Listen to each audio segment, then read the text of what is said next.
Hello and welcome to episode 2 of Lisa Hendey and Friends featuring author Scott Weeman. This interview was originally recorded on Monday, December 11th on Facebook Live. To enter to win a copy of Scott's book, send an email to lisa@catholicmom.com by Sunday, December 17th, 2017 at midnight Pacific time. Hey everybody, and welcome to another episode of Lisa Hendey and Friends. I'm so happy to be back with you on this Monday, right after the second Sunday of Advent, and to welcome a really special guest today, my friend and fellow Ave Maria Press co-author, Scott Weeman. I know you're going to absolutely fall in love with Scott and the beautiful book that I'm going to share with you today, and I'm just absolutely thrilled to welcome Scott and to help you to get to know this amazing person who's just been such a great blessing in my life the last few years. And there he is. Hey, Scott. Hi, Lisa. Welcome. Yeah, thanks. How are you? I'm happy to be with you today. I have a lot of things on my mind, and it's just actually I'm really glad to be with a fellow Californian today. So, for so many reasons. If you're just joining us, the main point of our conversation today is going to be to dive in and to share Scott's amazing book. I know you're going to be seeing it backwards.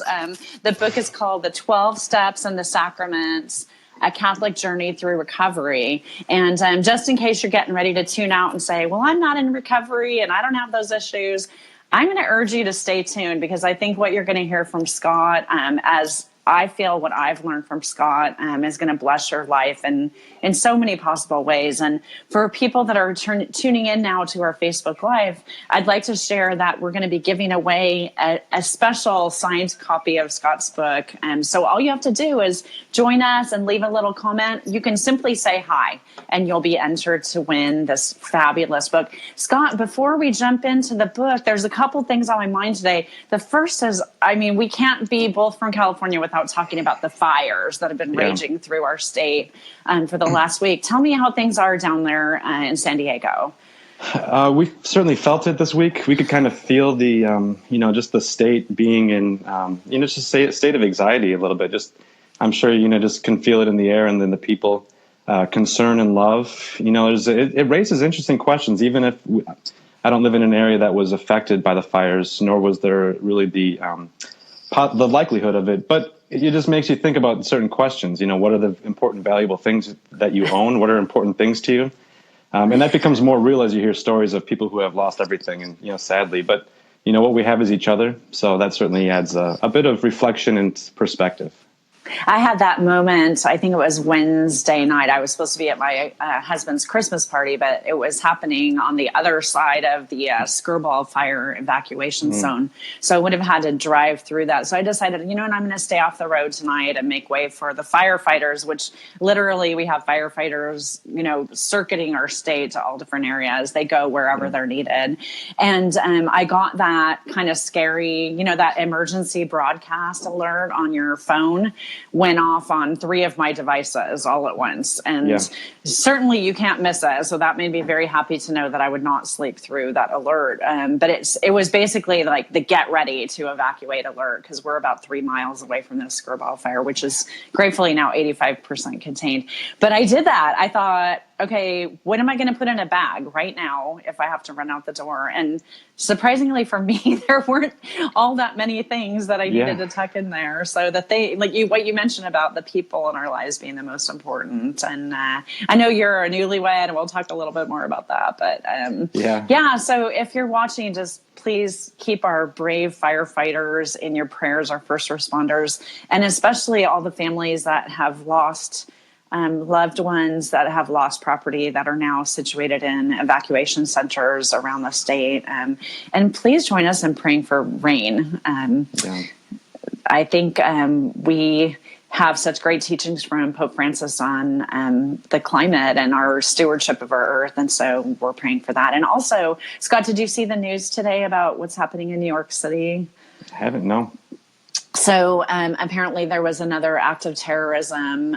Thankfully, there was no immediate loss of life in this, but in New York City this morning, a pipe bombing. And so we're sending prayers that way and, just for safety in all of our cities. I've been thinking this morning about what can I do? One little person to help with this, but we're praying for peace, especially as we lead up to the holidays. So Scott, how's your Advent going? It's been going great. I think it's the most intentional I've been in approaching Advent, and from the start, trying to set up time to find some quiet time in the midst of chaos. There's a lot of great things happening and really awesome opportunities in my life, professionally, personally. It's been really great, but also just setting some time away to be grateful for that. Take each day one day at a time. I think that, as you mentioned, it's really easy to get caught up in a lot of the cultural things that are taking place, some events that are hard to even just reconcile, whether it be some things that are taking apart, individual people, falling into, or just kind of some things coming to the surface. That when you get focused on that, I think it can be really easy to find, to maybe lose hope in oneself and in our society. But, being a part of a fellowship and being active in some other individuals who are finding the fruits and the freedom of recovery, and one day at a time, finding God really placing himself in their lives, makes it easier to see that, what can one person do to change, and just aligning ourselves with others who are looking to make a positive change or difference in their lives today has been really great and has accelerated my Advent, I'd say, quite a bit. I think, I mean, as you who are watching today and listening later on are going to learn, this is definitely one person who's taken something that many would consider a defeat in life and turned it into this beautiful opportunity to help others. Now would probably be a great time for me to formally introduce Scott Weeman. While we've never met in person, I consider Scott both a friend and a mentor. And I mentioned coming in that we're both fellow authors for Ave Maria Press. And so, again, if you're just joining us today, today's your chance to win a copy of Scott's new book. And let me just read you his formal bio. I'm like a proud mom, Scott. You have a proud second mom living in Los Angeles.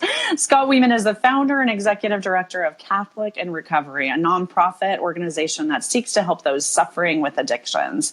Weeman has appeared on EWTN's The Journey Home. Shout out to Matt Swaim. We love you. As well as Christopher Closeup and Tony Rossi. I have to say a huge thank you to you because your column about Scott's work on Pathos was actually the very first time that Scott came onto my radar. So I owe you a debt of gratitude for that. Catholic Answers and the Catholic Hipster podcast. Okay, I don't know if Tommy is actually ever going to see this, but Tommy, we love you too.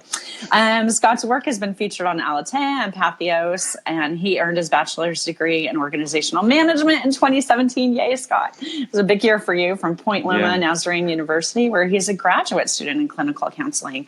And he's also a newlywed living in San Diego with his beautiful wife, Jacqueline. So right. Scott, welcome formally. Thank so you. let's dive into the conversation about the book by finding out a little bit more about kind of, I personally, I know the answer to this, but what prompted you to write this particular book? Yeah, this is a good story and one that I'm just grateful to share. So I got sober in October of 2011.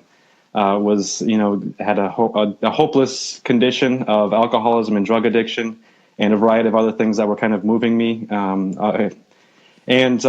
So I got sober by the grace of God, finding, and the help of many individuals who helped me get that way. And so over the course of several years, diving into the 12 steps of addiction recovery and embracing the sacraments of the Catholic Church, while at the same time I began doing some writing about the overlap of those two things. By people knowing people, friends having friends, I was, interviewed by Tony Rossi with Christopher Closeup. And one day I was working at a restaurant down here in San Diego, which I had put in 8 years in the service industry, loved it. Didn't like my job title, but liked my job, and was working one night, and our bathroom we also referred to as the phone booth, which was where we went, and we weren't supposed to have our phones in the restaurant with us. So I went into the phone booth to check my messages and, maybe make plans for the evening, and had a Facebook message from a one Lisa Hendey, who had read something that I had done, or an interview, and inquired if I was interested in doing some more writing, which I was. Sitting there in the phone booth at work one day, was ready for the next chapter of my life, and in many times very, all too impatient for the next chapter of my life. But was really grateful to have the opportunity to put a short proposal together suggesting what we might be writing about.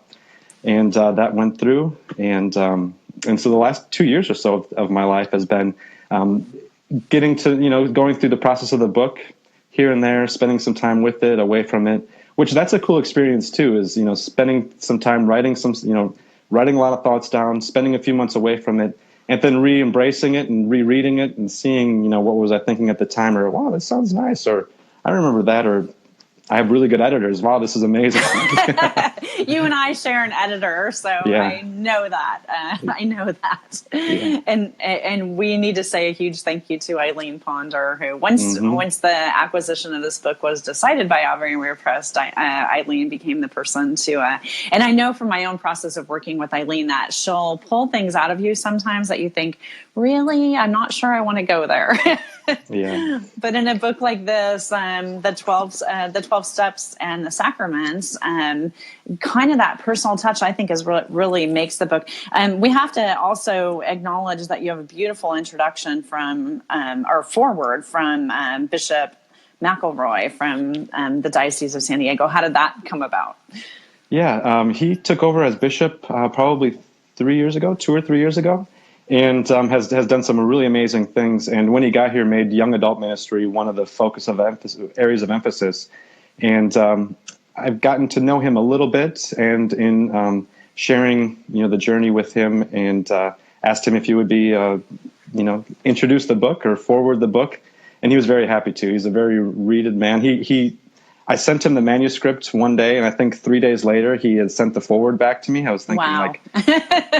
Wow, maybe he just skimmed through it. But then it's, people have shared with me that he reads incredibly, quickly and efficiently, and he's a very, very learned man. So having him introduce the book has been a great gift.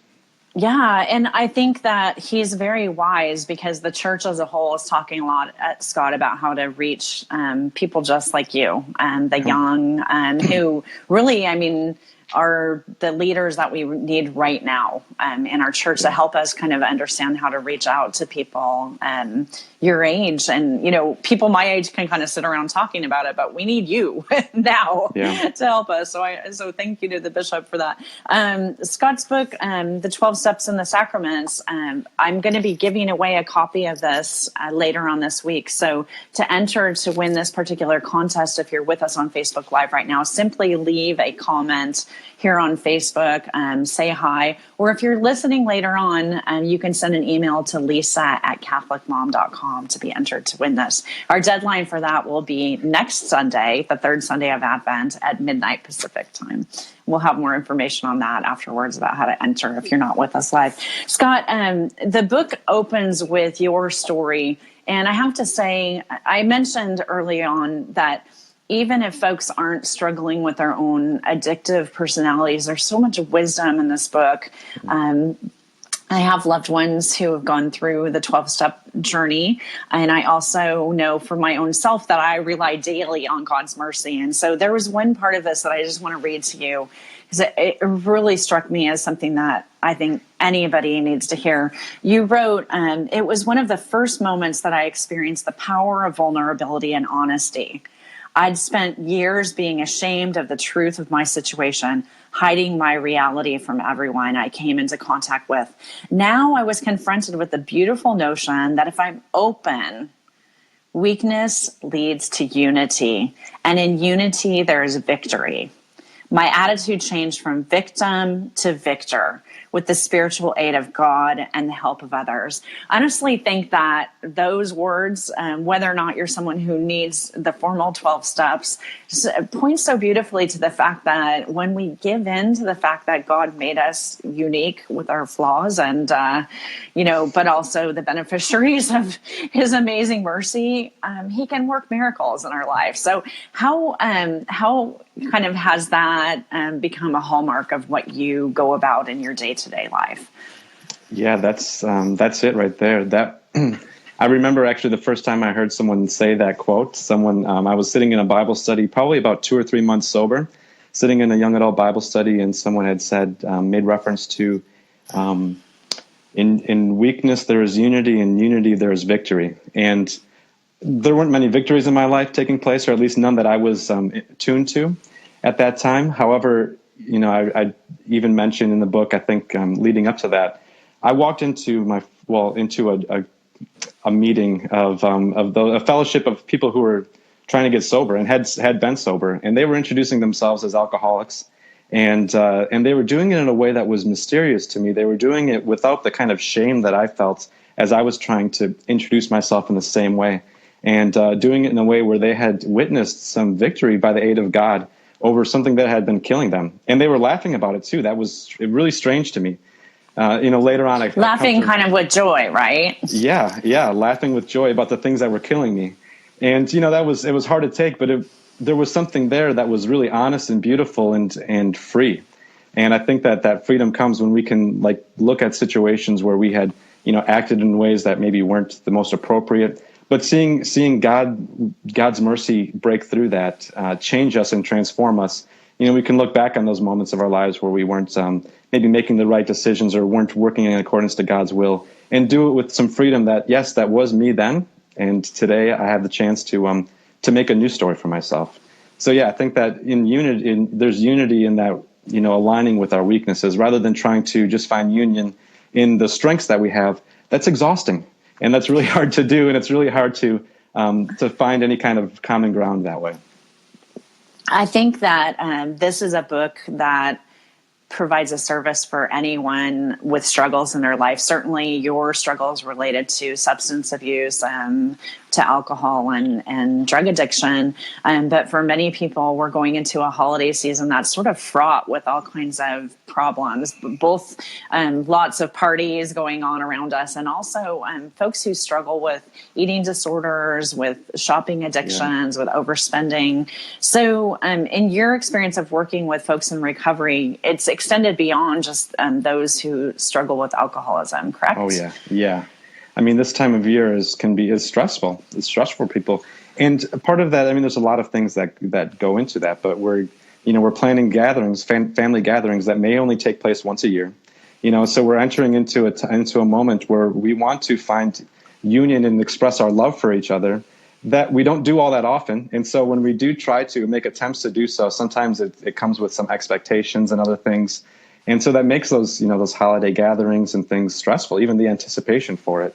And so oftentimes when that stress comes, dealing with it head on is not an easy thing to do. I know this for years. I never dealt with anything head on. I dealt with it in a bottle or in drugs or using some kind of, short, soft, quick act of pleasure. And, so I think that rather than embracing what we really want, which is union and love, we want to express love for loved ones. But, in doing so, the expectations and things, hopes that we have can be really tough. And not to mention, it also brings up the fact and maybe awareness of loved ones that are not around, or, I know that there's many who are heading into Christmas, not knowing if their loved one will be showing up, if they should be extending an invitation, what kind of boundaries should be set. That's a really hard place to be. And my heart goes out to anyone who's listening or watching today that's in that place. I know that there's suffering doesn't just happen in a vacuum. And as a result of, addiction or unhealthy attachments, a lot of us suffer. And, we don't have to do that in isolation, though. Here's Lisa Hendey being schooled by someone half her age. I love it. Our guest today is Scott Weeman. He's the author of this amazing book, The 12 Steps in the Sacraments. And just a reminder that I'll be giving away an author-signed copy of this wonderful book for someone this week. So if you would like to win a copy of Scott's book, you can just leave a comment here on Facebook or send an email to lisa@catholicmom.com before next Sunday. And Scott, so you brought up something that I think I'm going to ask you to put on your young adult in the church hat for just a moment, and to answer a question that a lot of I think the folks my age that have, younger people in their lives that are your age. So one of the things you had to acknowledge in your own journey was that you had kind of strayed away from your faith background. And I think a lot of folks this leading up to the Christmas season have loved ones who they'd like to invite back to church, but maybe who haven't been there. How can somebody kind of like joyfully and in a way that's not guilt-ridden invite a loved one to come back to church this Christmas? Yeah, that's a good question. I think that anytime that there's an opportunity to bring someone to the church, whether that's only, Christmas or Easter, that's an opportunity for God's grace to move in masses. And so just, I think that provides opportunity. But, I've been thinking about this a little bit too. I think sometimes we go with the approach that we try to evangelize we welcome people into the church and say, "Hi, welcome, come on in. How can we fix you?" And rather it should be, "Come on in. How can we help you?" And so that just, that small little transference of how we approach evangelization. And that's not even an evangelization. It's just how we approach the extension of our love for another person. Of course, we want them to find what we have and their experience to be just like ours is.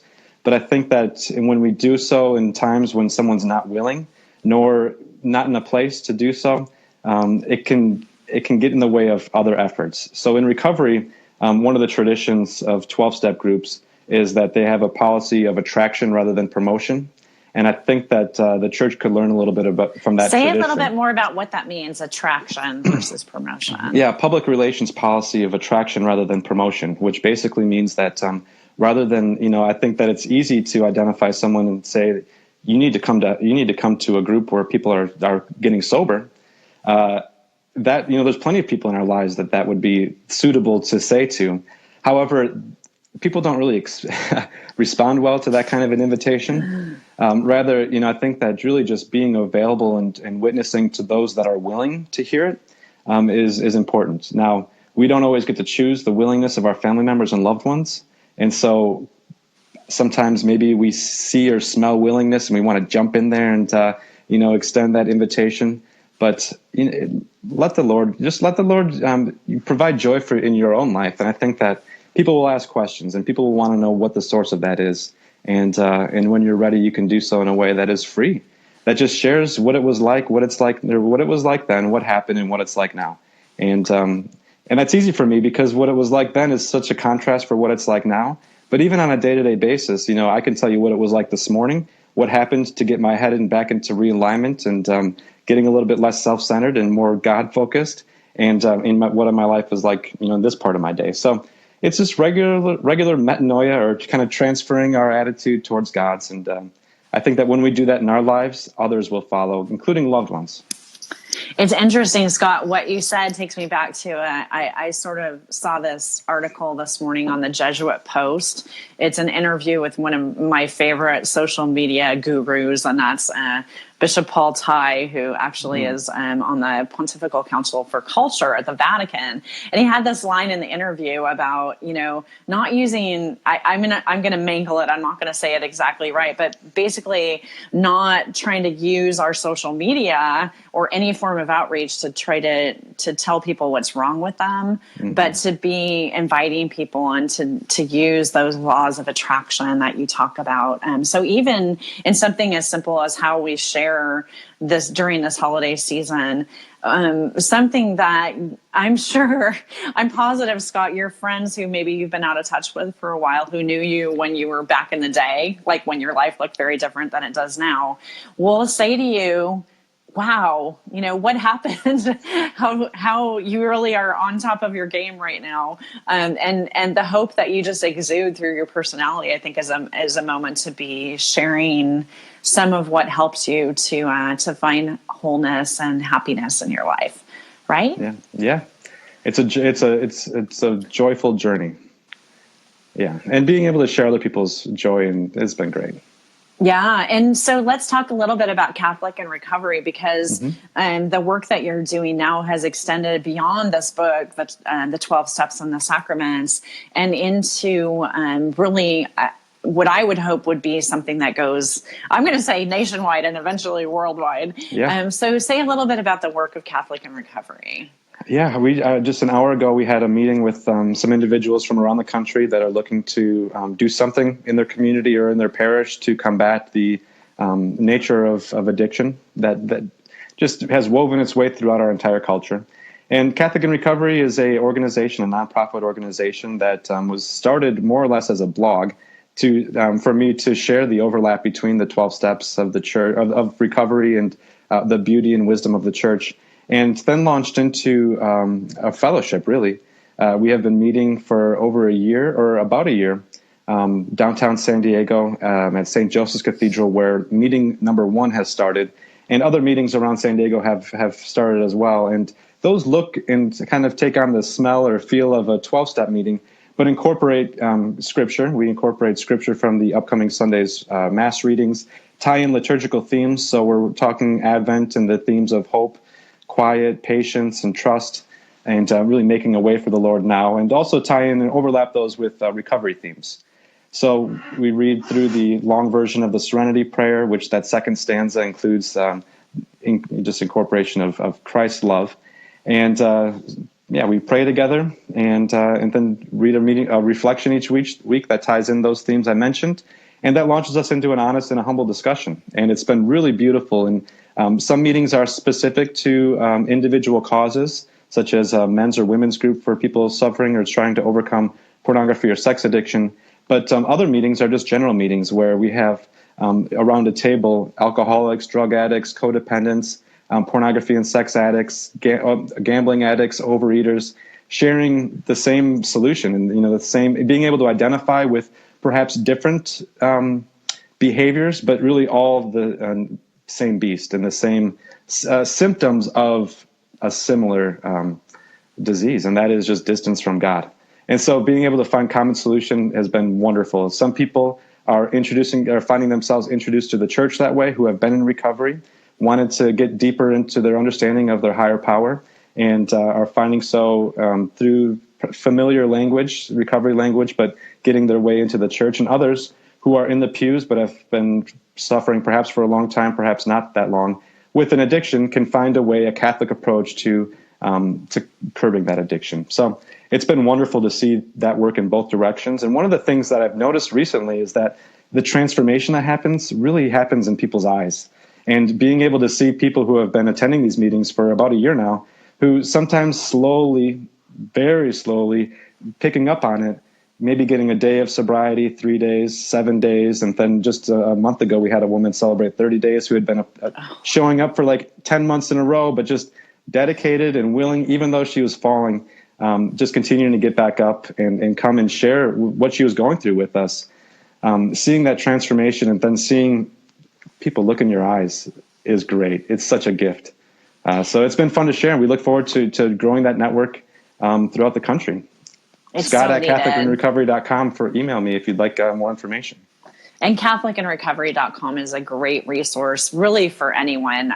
Most of us have at least someone in our life that we know could, if not ourselves, could benefit from the resource being offered. Scott, one of the things about this book, The 12 Steps and the Sacraments, that I've found to be so engrossing, I think it stems from what you're talking about in the fellowship of your community that you're building, but the stories that are in here and the transparency of people. I'm always drawn to story, but the honesty with which people have agreed to share their stories, and you share your own story. I know you've changed a lot of names to protect the privacy and anonymity of those that are featured in the book, but say a little bit about collecting those stories and what you learned from what other people had to share with you.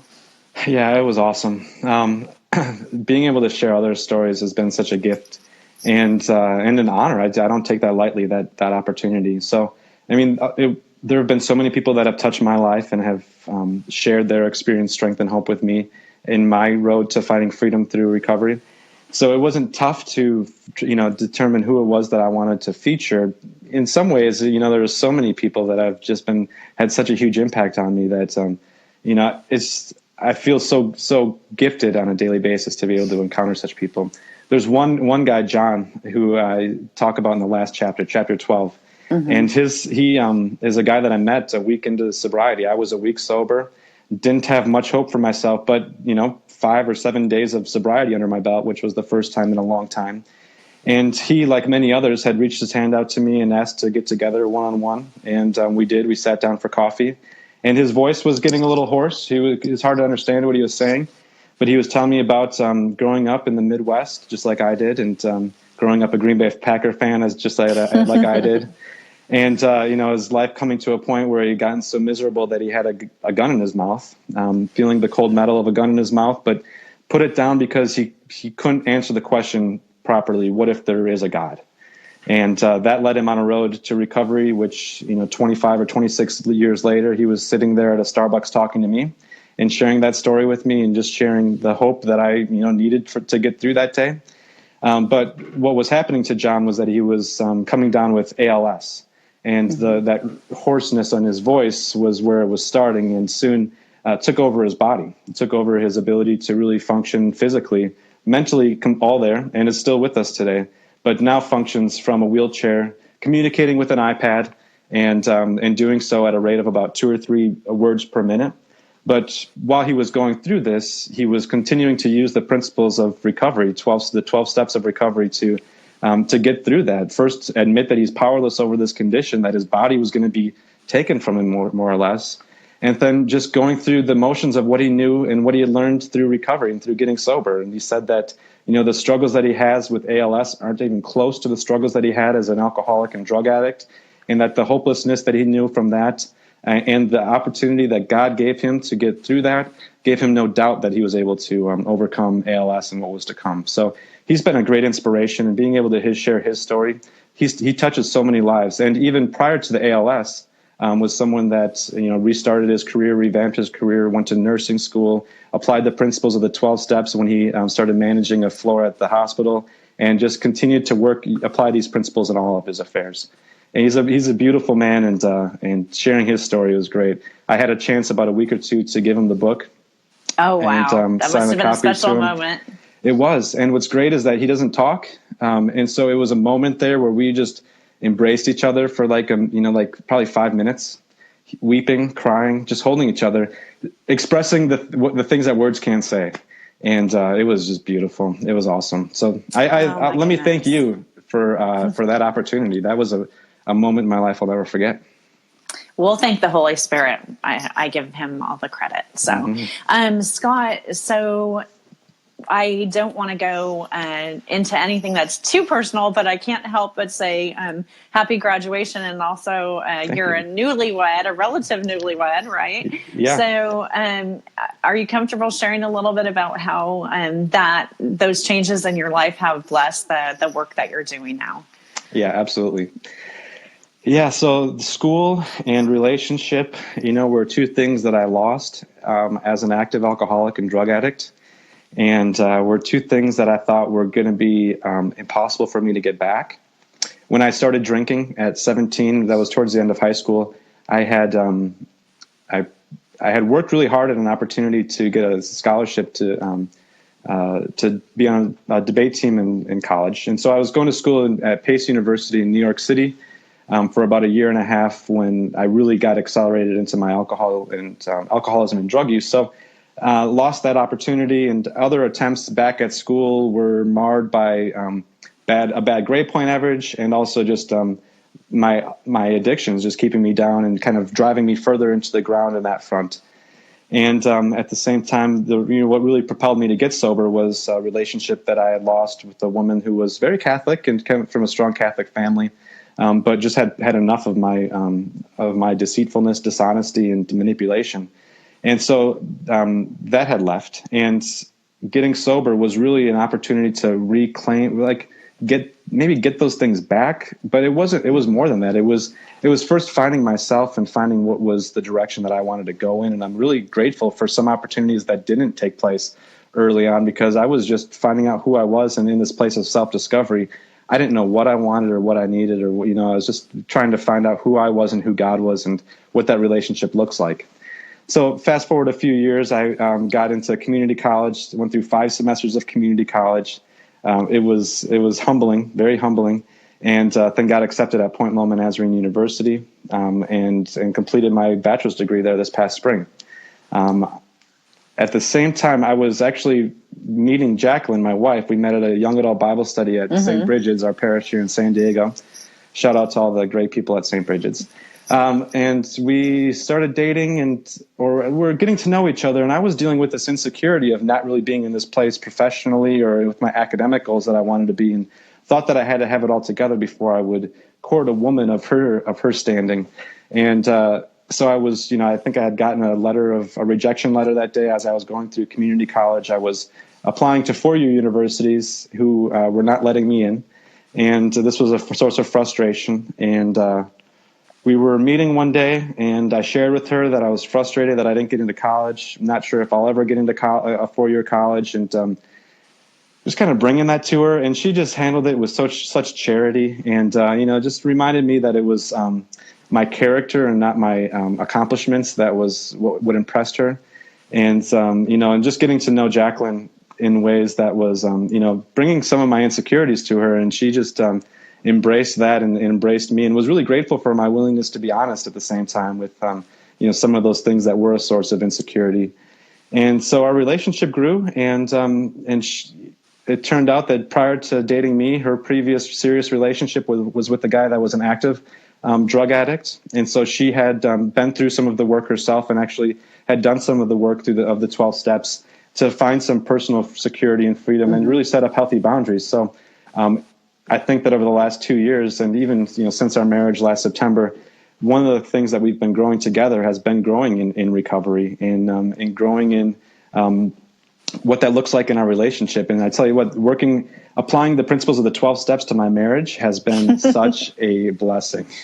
I am so grateful for some of the tools that I've learned in that fellowship of recovery. It's so great. Well, I won't make you start thinking about your second book just yet. I'll give you some time to continue launching this one. But I want to say a big thank you to Jacqueline for her support of what clearly is an important apostolate that's going to really blossom in your life, Scott.